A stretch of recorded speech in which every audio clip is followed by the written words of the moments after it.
நம்ம லாஸ்ட் வீடியோவில் அலைசிங் என்னென்னு பார்த்துருந்தோம். இப்போ அலைசிங்கை வந்து தியரிட்டிக்கலாக கண்டுபிடிக்கிறதுக்கு ஒரு ஃபார்முலா இருக்குது. இந்த ஃபார்முலா வந்து F aliasing equal to F minus n into FS.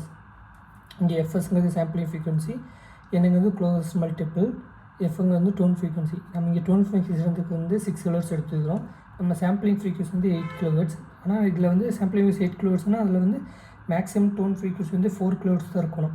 ஆனால் நம்ம வந்து கால்குலேட் பண்ண போகிறது வந்து 6 கிலோஹெர்ட்ஸ்க்கு. இப்போ என்ன பண்ண போகிறோம்னா, இந்த வேல்யூஸில் இதில் ஃபார்முலா அப்ளை பண்ணோம்னா 2 கிலோஹெர்ட்ஸ்னு கிடைக்கும். இங்கே ஏன் நான் 1ன்னு எடுத்துருக்கேன்னா, எண்ணெய் வந்து எண்ணெய் எப்படி இந்த எண்ணுங்கிறது என்ன வேல்யூனா 0 1 2 3ன்னு வந்துட்டே இருக்கணும். இப்போ எக்ஸாம்பிள் வந்து டோன் ஃப்ரீக்வன்சி வந்து 4ன்னு வச்சுக்கணும்னா 4 முதல்ல 0 அப்ளை பண்ணி பார்க்கணும். 8 பார்த்திங்கன்னா நம்மளுக்கு அவுட்புட் வந்து 4 கிலோஹெர்ட்ஸ் தான் கிடைக்கும்.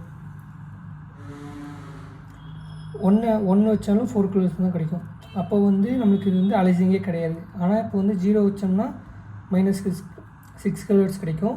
அதனால் க்ளோசஸ்ட்டாக வச்சுக்கணும் எப்போவுமே. அப்போ 6க்கு க்ளோசஸ்ட் வந்து 8. இப்போ 1 × 8, அதனால் வந்து பார்த்தோம்னா 2 கிலோஹெர்ட்ஸ் வரும். இதுதான் அலைசிங்.